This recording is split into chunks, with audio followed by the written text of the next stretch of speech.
হে সৃষ্টিকর্তা, আপনি আমাদের রক্ষা করুন এই বন্যার মতো প্রাকৃতিক দুর্যোগ থেকে।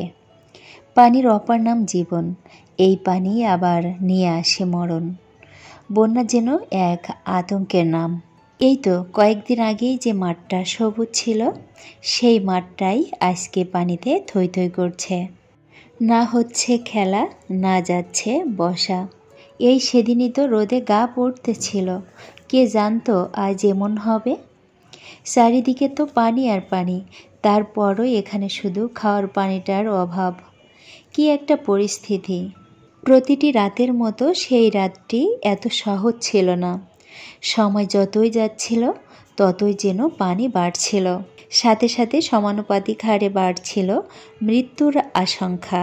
সুখে আর শখে কত কিছুই না করতাম, কিন্তু আজকে শুধু পরিবারকে নিয়ে বাঁচতে চাই। হে আল্লাহ, আপনি আমাদেরকে রক্ষা করুন, আমিন। আসসালামু আলাইকুম, আমি নাসরিন আছি আপনাদের সাথে। বাংলাদেশি ব্লগার নাসরিন চ্যানেলে আপনাদের সবাইকে আরও একবার স্বাগত জানাই।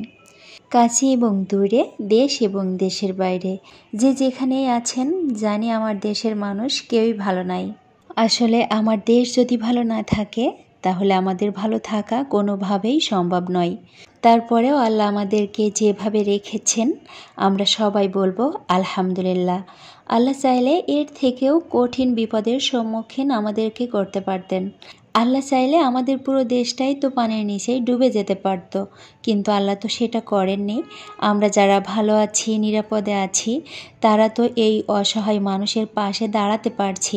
এটার জন্য আমরা আল্লাহর কাছে সব সময় শুকরিয়া আদায় করব।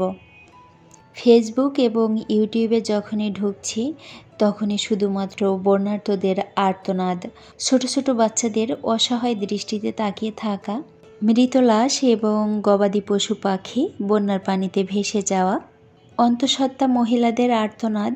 কেউ বা স্বজনের খোঁজ পাচ্ছে না, পরিবারের খোঁজ পাচ্ছে না, তার আহাজারি। এগুলাতেই মনে হচ্ছে আকাশ বাতাস একদম ভারী হয়ে আসছে। এগুলা দেখলে বুকের মাঝে এক অসম্ভব যন্ত্রণার অনুভব হচ্ছে। যখনই কোনো খাবার মুখে দিতে যাচ্ছি, বানভাসী এই লোকগুলোর চিত্র চোখের সামনে ভেসে উঠছে। নিজের বাচ্চাগুলোকে বারবার বুকের মাঝে জড়িয়ে ধরছি, কারণ অসহায় বাচ্চাগুলোর চোখের ওই চাহনি আমার বারবার চোখের সামনে ভাসছে। এত কষ্টের মাঝেও একটা জিনিস দেখে খুবই ভালো লাগছে, সেটা হচ্ছে আমার দেশের মানুষের আন্তরিকতা এবং উদারতা। মৃত্যু ঝুঁকি নিয়েও সবাই সবার অবস্থান থেকে চেষ্টা করে যাচ্ছেন এই অসহায় মানুষগুলোর পাশে দাঁড়ানোর। যে যেভাবে পারছেন সে সেভাবেই সাহায্য সহযোগিতার হাত বাড়িয়ে দিয়েছেন। একজন রিকশা চালক সে টাকা দিয়ে হেল্প করতে না পারলেও সে কিন্তু ভাড়া ফ্রি করে দিচ্ছেন, বা কোনো শ্রম দিয়ে একটু হেল্প করার চেষ্টা করছেন, আর তাতেও সে মানসিক প্রশান্তি পাচ্ছেন। জাতি ধর্ম বর্ণ নির্বিশেষে আমরা যে যেভাবে পারছি সবাই সাহায্য সহযোগিতার হাত বাড়িয়ে দিয়েছি। এটাই হচ্ছে আমার সোনার বাংলা এবং বাংলার মানুষ। এই ভিডিওটা আগেই ধারণ করা ছিল, তো বাসায় স্পেশাল গেস্ট আসার কথা ছিল, যার কারণে আমি বাসাটাকে একদিন আগে সুন্দর করে গুছিয়ে নিচ্ছিলাম। আমি যেহেতু একা হাতে সব কাজ করি, তাই আমি একদিন আগে চেয়েছিলাম বাসাটাকে সুন্দর করে গুছিয়ে রাখতে, আর যেদিন বাসায় গেস্ট আসবে সেদিন শুধুমাত্র রান্নাবাড়া করব। তাহলে কিন্তু আমি সব কাজ সুন্দর মতো শেষ করতে পারবো। যে কোনো কাজ আমি করার আগে সেটা আমি প্ল্যান করে নেই, কোনটা আগে করব আর কোনটা পরে করব, কোনটার পরে কোনটা করব, এভাবে প্ল্যান করে তারপরে ধাপে ধাপে একটা একটা করে করতে থাকি। আর এভাবে করলে কিন্তু অল্প সময়ে অনেক কাজ করা সম্ভব হয়, খুব বেশি ঝামেলা হয় না। আপনারা দেখতেই পেয়েছেন আমি কিন্তু ডাইনিং টেবিলের ক্লথ, এরপরে ম্যাট চেঞ্জ করে দিয়েছি। এরপরে আমি ফার্নিচারগুলো সুন্দর করে মুছে নিয়েছি। এরপর চলে আসলাম গেস্ট রুমে। তো সোফার উপরে যে কভারগুলো আছে সেগুলো তুলে ফেলবো। গেস্ট এসে চলে যাবার পর আবারও পেরে দিব। বাসায় যেহেতু ছোট বাচ্চা আছে, যার কারণে আমি সোফার উপরে এভাবে কভারগুলো দিয়ে রাখি, না হলে খুব দ্রুত ময়লা হয়ে যায়, যেহেতু কভারগুলো অফ হোয়াইট কালারের। তো যখন বাসায় গেস্ট আসে তখন আবার এগুলো তুলে ফেলি। কভারগুলো দেওয়াতে কিন্তু অনেক সুবিধা হয়, কয়েকদিন পর পর কভারগুলো তুলে পরিষ্কার করলেই হয়ে যায়, আর সোফাটা কিন্তু একদম নতুনের মতো থাকে। তবে যে কভারগুলো কিনতে পাওয়া যায় ওইগুলো আমার একদমই পছন্দ হতো না, যার কারণে আমি নিজে হাতে এই কভারটা বানিয়ে নিয়েছিলাম। আজকের ভিডিওটা সকালে নাস্তা করার পর থেকে শুরু করেছিলাম। আমার 3 প্রিন্সেস কিন্তু স্কুলে রয়েছে। সকালে ঘুম থেকে উঠে বেশ কিছু কাজ গুছিয়ে নিয়েছিলাম। এরপর বাচ্চাদেরকে স্কুলে দিয়ে এসে তারপর বাকি কাজগুলো গুছিয়ে নিচ্ছি। আজ কিন্তু সকালে দুপুরের জন্য যে রান্না করি সেটা আর করতে পারি নাই, তো এগুলো আমি খুব দ্রুত গুছিয়ে নিচ্ছিলাম। এগুলো গুছিয়ে রেখে তারপর আমি দুপুরের জন্য রান্না করব। রান্না করে আবার সাউদা ফাতেমাকে আনতে যেতে হবে, তো সময় যেহেতু খুবই কম তাই কাজগুলোও ঝটপট গুছিয়ে নিচ্ছিলাম। গেস্ট রুমে আমি কিন্তু সব সময় গাছ রাখার চেষ্টা করি, আর এই গাছগুলো মাঝে মাঝে একটু বেলকনিতে বের করে দেই। যেহেতু রুমের মধ্যে আলো বাতাস আসে না তাই এগুলো একটু বের করে দিতে হয়, না হলে নষ্ট হয়ে যায়। তো বেশ কয়েকদিন হলো এগুলাকে বাইরে বের করে রেখেছিলাম। বাসায় যেহেতু গেস্ট আসবে তাই গাছগুলোকে আবার রুমের মধ্যে এনে রেখেছি। এরপর ফ্লোরে যে বেডটা আছে সেটা গুছিয়ে নিচ্ছি। কয়েকদিন আগেই তো এই বেডশিটটা চেঞ্জ করা হয়েছে, যার কারণে আজ আর চেঞ্জ করলাম না, এটাই সুন্দর করে একটু গুছিয়ে দিচ্ছি। বাসাটা আমি কিন্তু খুব সুন্দর করে গুছিয়ে নিয়েছিলাম। এরপরে আমি রান্নারও কিছু প্রিপারেশন নিয়ে ফেলেছিলাম। পরে জানতে পারি যিনি আসতে চেয়েছিলেন তিনি আসবেন না, তো সেটা জানার পর খুব খারাপ লাগছিল। কেউ যখন বাসায় আসতে চায় তখন কিন্তু অন্যরকম একটা ভালো লাগে, তবে যখন জানতে পারি যে আসবে না তখন খুবই খারাপ লাগে। আমি বরাবরই মেহমানদারি করতে খুবই পছন্দ করি, আর বাসায় মেহমান আসলে আমার খুব ভালো লাগে। মনে হয় যেন বাসায় আল্লাহর রহমত এসেছে। আল্লাহ খুশি হলে কিন্তু বাসায় মেহমান পাঠান। যাই হোক, এরপরে আমি কিন্তু চলে আসলাম রান্না করতে। মাইমুনার বাবা শাপলা কিনে এনেছিল, তো শাপলাগুলোকে বেছে নিচ্ছিলাম। শাপলা আমার অনেক পছন্দ, এটা ভাজি করলেও ভালো লাগে, আবার যদি চিংড়ি দিয়ে চচ্চড়ি করা হয় তাহলেও খেতে খুবই ভালো লাগে। এই বছরে আজ প্রথম শাপলা কিনেছে, এর আগে কেনা হয়নি, তবে শাপলাগুলো একদম চিকন চিকন ছিল, খুব বেশি একটা মোটা ছিল না। শাপলা বাছতে বাছতে ছোটোবেলার কথা মনে পড়ে যাচ্ছিল। ছোটোবেলায় কিন্তু শাপলা অনেক বেশি পছন্দ করতাম, সেটা খাওয়ার জন্য নয়, শাপলা দিয়ে এরকম মালা বানানোর জন্য। এখন আমি আপনাদেরকে দেখাচ্ছি এটা দিয়ে কীভাবে মালা বানানো হয়। তো ছোটোবেলায় এভাবে শাপলা দিয়ে মালা বানিয়ে গলায় পরতাম আর খুব মজা পেতাম। তখন কিন্তু অনেক ছোট, আর আমার বাড়ি যেহেতু গ্রামের দিকে, তো আমরা কিন্তু নিজেরাই মাঠে গিয়ে শাপলা তুলে আনতাম আর সেটা দিয়ে এরকম খেলা করতাম। আবার এটা দিয়ে কিন্তু নানান রকমের রান্না বাড়াও করতাম, দেখতে খুবই ভালো লাগতো। তো আপনাদের সঙ্গে কথা বলতে বলতে আমি কিন্তু মালাটা বানিয়ে নিয়েছি, আর এটা বানানোর পর আমার 3 প্রিন্সেসকে দিয়েছিলাম।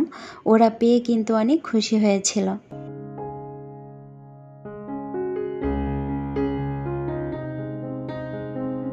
শাপলাগুলা বাছার পর আমি এখন আমার পছন্দ অনুযায়ী সাইজে কেটে নিচ্ছি।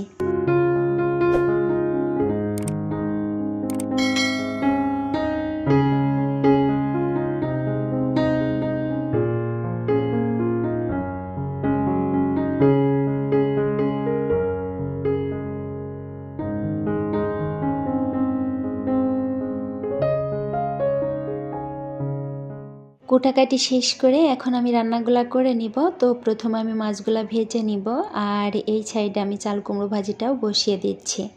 রান্না শুরু করার আগে যদি কুটাকাটি করে নেওয়া হয় তাহলে রান্না কিন্তু খুবই দ্রুত হয়ে যায়, আর রান্না বসিয়ে দিয়ে অন্যান্য কাজও করা যায়। মাছগুলো ভেজে তুলে নিয়েছি, আর বড় মাছটা আমি আলু দিয়ে ঝোল করব। তো তেলের মধ্যে আমি গোটা গরম মশলা দিয়েছি, এরপর আগে থেকে কেটে ধুয়ে রাখা আলুগুলা দিয়েছি, এরপর দিয়েছি পেঁয়াজ কুচি আর টমেটোটা আমার ফ্রোজেন করা ছিল। আলুগুলা কিছুক্ষণ ভেজে নিয়েছি, এরপর দিয়েছি আদা রসুন বাটা দিয়ে আরও কিছুক্ষণ কষিয়ে নিব। এরপর দিয়েছি স্বাদ অনুযায়ী লবণ।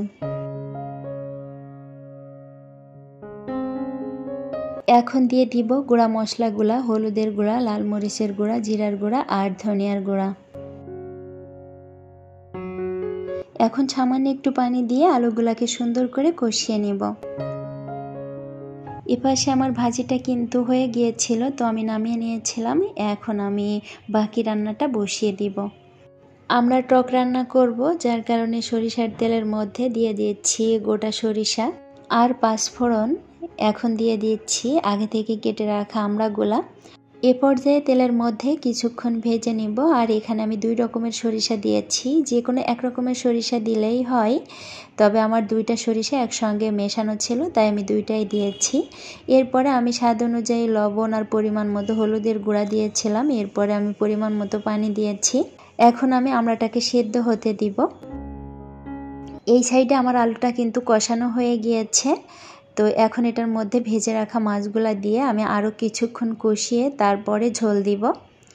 এভাবে মাছগুলা যদি মশলার সঙ্গে সুন্দর করে কষিয়ে নেওয়া হয় তাহলে কিন্তু মাছের মধ্যে মশলাটা খুব সুন্দর মতো ঢোকে।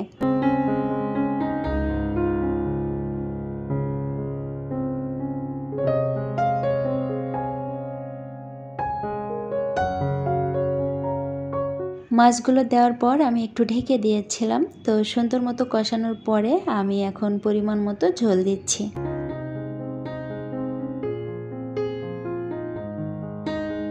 রান্না 2টা হতে দিয়ে এখন আমি মরিচগুলা বেছে নেব। মরিচগুলা আমি আগেই ধুয়ে পানি ঝরাতে দিয়েছিলাম।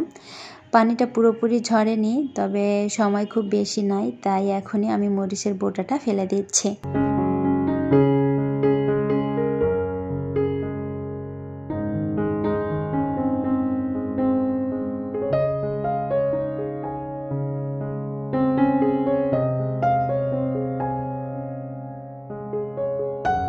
এর মাঝে কিন্তু আমার মাছ রান্নাটা হয়ে গিয়েছে, তো আমি নামিয়ে নিয়েছি। আর এখন আমি চিংড়ি দিয়ে শাপলা রান্নাটা বসিয়ে দিব। তো প্রথমে তেলের মধ্যে আমি 2 মিনিটের মতো চিংড়িগুলো একটু ভেজে নিব। চিংড়ি কিন্তু খুব বেশি ভাজলে আবার শক্ত হয়ে যায়, তাই খুব বেশি সময় ভাজবো না। 2 মিনিট মতো ভেজে তারপর স্বাদ অনুযায়ী লবণ দিয়েছিলাম। এরপর শাপলাগুলা দিয়েছি, কাঁচামরিচ আর পেঁয়াজ কুচি দিয়েছি। সেই সাথে দিয়েছি জিরার গুঁড়া, হলুদের গুঁড়া, গোটা জিরা আর রসুন বাটা। মশলাগুলো সুন্দর করে মিশিয়ে নিচ্ছি। এরপরে আমি সামান্য একটু পানি দিব।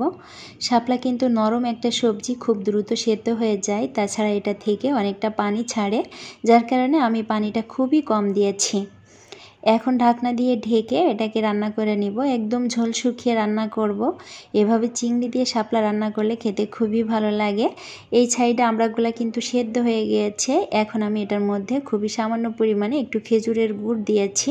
এখানে চাইলে চিনিও দেওয়া যায়, তো খুব বেশি দেইনি, অল্প পরিমাণে দিয়েছি। আর প্রথমেই যদি চিনি বা গুড় দেওয়া হয় তাহলে কিন্তু আমরা সেদ্ধ হতে চাই না, যার কারণে সেদ্ধ হবার পরে আমি গুড়টা দিয়েছি। ডিমগুলো আমি ধুয়ে পানি ঝরাতে রেখেছিলাম, তো ডিমগুলো এখন আমি জায়গা মতো রেখে দিচ্ছি। এর মাঝে কিন্তু আমার শাপলা রান্নাটা হয়ে গিয়েছে, তো আমি একটা বাটিতে বেড়ে নিচ্ছি। একটা একটা করে রান্না করেছি আর খাবারগুলো আমি টেবিলে এনে রেখেছি। তো আমার সব রান্নাগুলো কিন্তু করা হয়ে গিয়েছে। এরপর আমি ঝটপট রেডি হয়ে চলে গিয়েছিলাম সাউদার স্কুলে। ওখান থেকে সাউদাকে নিয়ে চলে এসেছি ফাতেমার স্কুলে। ফাতেমাদের ফুটবল ম্যাচ ছিল, তো খেলা প্রায় শেষ পর্যায়ে তখন আমি গিয়েছিলাম। ফাতেমাদের টিমটা কিন্তু জিতে গিয়েছিল। আজ একটু আগেই স্কুলে এসেছিলাম, কারণ সাউদাকে স্কুলে রেখে বাসায় যাওয়ার বেশ খানিকক্ষণ পর ওর ম্যাম ফোন করেছিল। ওর ম্যামের ফোনটা দেখে আমি একটু চিন্তায় পড়ে গিয়েছিলাম। পরে জানতে পারি সাউদার নাক থেকে নাকি ব্লাড আসছে। খুব বেশি না, অল্প একটু আসছিল, তো সেটা আবার বন্ধ হয়ে গিয়েছিল। ওর কাছে জানতে চাওয়া হয়েছিল ও বাসায় যেতে চাই কিনা, কিন্তু ও আসতে চায় নাই। তো ওর ম্যাম বলল আপনাকে জানিয়ে রাখলাম, যদি এরপরে আবারও আসে তাহলে আমি ফোন দিব, আপনি এসে নিয়ে যাবেন। সেটা জানার পরে একটু অস্থিরতা কাজ করছিল। পরে কিন্তু আর ব্লাড আসেনি, সারা দিনে আর আসে নাই। রাতে দেখেছিলাম আবার একটু ব্লাড আসছিল। ওর একটু ঠান্ডা লেগেছিল, যার কারণেই হয়তোবা ব্লাডটা এসেছিল। যাই হোক, আমি কিন্তু ওদেরকে নিয়ে বাসায় চলে আসছিলাম। আর বাসায় এসেই আমি একটু পায়েস রান্না বসিয়ে দিচ্ছি। ওদেরকে আমি যখন আনতে যাই তখন সিঁড়ি দিয়ে নামতে নামতে আমার কাছে একটা ফোন আসে। তখন জানতে পারি 3টার পর আমার বাসায় 2 জন গেস্ট আসবে, যার কারণে আমি এই পায়েসটা রান্না বসিয়েছি। এর আগে আমি যে বাসায় থাকতাম ওই বাসায় আমার পাশের ইউনিটে এক কাকিমা থাকতেন। কাকিমা কিন্তু সনাতন ধর্মের, আর আমরা যেহেতু পাশাপাশি ইউনিটে থাকতাম তাই কাকিমার সঙ্গে একটা সুসম্পর্ক ছিল। এই বাসায় আসার পর কাকিমা কখনো আসেননি, তবে কাকিমার সঙ্গে মাঝে মাঝে ফোনে কথা হয়। কাকিমা আমাকে যেতে বলেন, আমিও কাকিমাকে আসতে বলি। তো আজ হঠাৎ করে কাকিমা ফোন দিয়ে বলেন যে 3টার দিকে বাসায় আসবেন। কাকিমা কিন্তু বাইরের কোনো খাবারই খান না, তো আমার হাতের পায়েসটা কাকিমা অনেক পছন্দ করতেন, যার কারণে ভাবলাম একটু পায়েস রান্না করি। তো পায়েসটা আমি কিন্তু খুবই সাবধানতার সঙ্গে রান্না করছিলাম, যাতে করে কাকিমার খেতে কোনো অসুবিধা না হয়। তো প্রথমে যখন একটু চিনি দিয়েছি, এই পর্যায়ে আসার পর কাকিমা আমাকে ফোন করে উনি চলে এসেছেন। তো আমি আবার চুলাটা বন্ধ করে নিচে আনতে গিয়েছিলাম।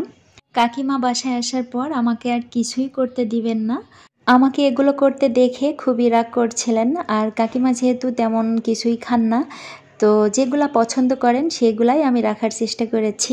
জিলাপি কাকিমা অনেক পছন্দ করতেন, সেটা আমার জানা ছিল। তারপর বাদাম, এরপরে হচ্ছে এনার্জি বিস্কিট, এগুলা কাকিমা অনেক পছন্দ করতেন, তো এগুলাই রাখার চেষ্টা করেছি। তবে কাকিমা কিন্তু কিছুই খান নাই, শুধুমাত্র একটু পায়েস খেয়েছিলেন। আর এই যে মেয়েটাকে দেখতে পাচ্ছেন, ওর নাম পিয়াসা। তো পিয়াসা কিন্তু আমার 3 প্রিন্সেসের প্রাণ, যেটা আপনারা দেখেই বুঝতে পারছেন। আজ কিন্তু মাইমুনার কোচিং ছিল, তবে পিয়াসা আসবে শুনে ও আর যায় নাই। যাই হোক, এই ছিল আমার আজকের ভিডিও। সবাই ভালো থাকবেন, সুস্থ থাকবেন। আল্লাহ হাফেজ, আসসালামু আলাইকুম।